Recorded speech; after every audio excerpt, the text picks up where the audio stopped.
Pour réussir sur YouTube, sur TikTok, sur les réseaux sociaux, dans ton business, dans ta vie en général, un des plus grands ennemis de ta créativité, si ce n'est le plus grand, c'est ce que tu tiens entre les mains qui s'appelle ton téléphone. Parce qu'en réalité, il y a plusieurs choses qui se passent lorsque tu consommes du contenu au lieu de créer du contenu. En tout cas, si tu es dans le cas d'une personne qui veut créer du contenu. Déjà, tu dois comprendre que lorsque tu prends ton téléphone et que tu vas aller scroller sur les réseaux sociaux pendant plusieurs heures, plusieurs minutes, tu es dans la consommation passive. Les gens te diront, oui, j'apprends des choses sur Internet, sur TikTok, etc. Mais dans la majeure partie du temps, tu vas sur les réseaux sociaux pour te divertir, pour regarder ce que d'autres personnes font, etc.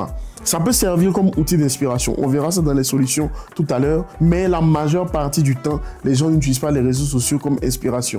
Sinon, je ne puisse pas comprendre que tu passes 7 heures par jour en train de t'inspirer et tu n'es pas en train de créer. Le deuxième problème, lorsque tu scrolles tout le temps sur les réseaux sociaux, au lieu de créer, au lieu de faire des choses, tu vas développer ce qu'on appelle le syndrome de l'imposteur. Par exemple, tu vas regarder cette vidéo, tu vas dire, waouh, la lumière, elle est bonne, la caméra, elle est bonne, il a un bon micro, etc.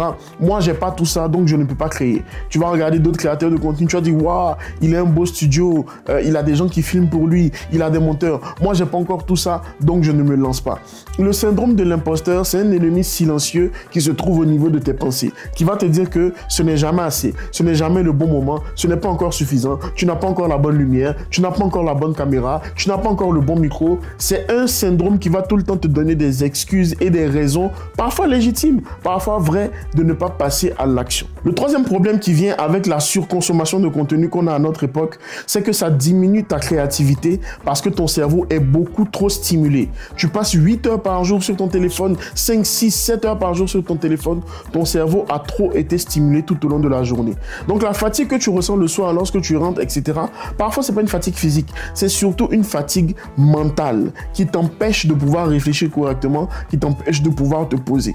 Donc comment est-ce que tu peux régler ce problème-là pour devenir quelqu'un de beaucoup plus créatif? Déjà, la première règle que tu dois te fixer, c'est de créer avant de consommer. Moi, j'ai une application que j'ai installée sur mon téléphone qui s'appelle Opal, qui me bloque les applications sur mon téléphone, mais de manière très profonde et très puissante. Je ne peux pas aller sur les applications qui sont bloquées pendant le temps dans lequel elles sont bloquées. Ça s'appelle le mode Deep Focus. Dans le mode Deep Focus, je ne peux pas supprimer l'application Opal non plus pour aller sur mon application. Parce qu'en réalité, si quelque chose est urgent dans ma vie, la personne aura soit mon téléphone ou va m'écrire directement par texto. C'est les deux applications que j'ai qui sont débloquées lorsque je suis au travail ou lorsque je suis en train de faire quelque chose de productif. Le dimanche, par exemple, toute la journée, tous mes réseaux sociaux sont bloqués. Je ne peux pas aller sur un réseau social. Donc, je passe du temps avec ma famille. J'essaie de m'occuper comme je peux, etc. Je fais d'autres choses. Donc, je te mets un lien directement. Tu pourras essayer l'application pendant 30 jours, je crois. Donc, tu cliques sur le lien dans la description et tu pourras tester Opal. C'est payant, mais teste avec la version gratuite. Et tu pourras voir pendant cette période d'essai ce que ça va te donner. Deuxième solution, la plus radicale, c'est simplement supprimer les réseaux sociaux de ton téléphone. Si tu es quelqu'un qui ne crée pas forcément de contenu, qui n'utilise pas forcément les réseaux sociaux de façon professionnelle, tu peux les supprimer. Troisième des choses, lorsque tu veux créer, utilise un carnet. Le bon vieux carnet des familles qui ne sera jamais démodé parce que là, ça va te déconnecter et de ton téléphone et de ton ordinateur. Donc, ce que tu peux faire, c'est noter tes idées de vidéo, noter tout ce que tu as eu directement dans ton ordinateur. Tu imprimes une feuille et ensuite, tu prends ton carnet, ok? Tu prends ton stylo et tu commences à réfléchir à l'écrit. Tu seras beaucoup plus créatif. Mes meilleures idées de vidéo, les meilleures choses que j'ai créées, viennent de ces carnets-là, ok? Je prends des notes, même quand je suis des formations en ligne, je suis la formation et je prends un cahier pour écrire et pour réfléchir. Donc, il faut revenir à des choses beaucoup plus basiques, beaucoup moins digitales, qui vont te permettre de vraiment créer. Donc, il est hyper important que tu saches mettre tes priorités et savoir comment est-ce que tu vas prioriser ta créativité au quotidien.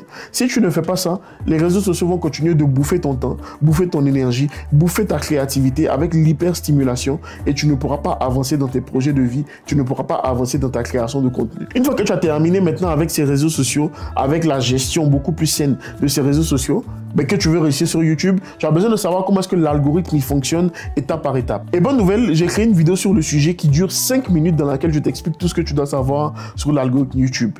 Donc clique ici tout simplement pour regarder la vidéo et moi je te dis à la prochaine vidéo. Ciao!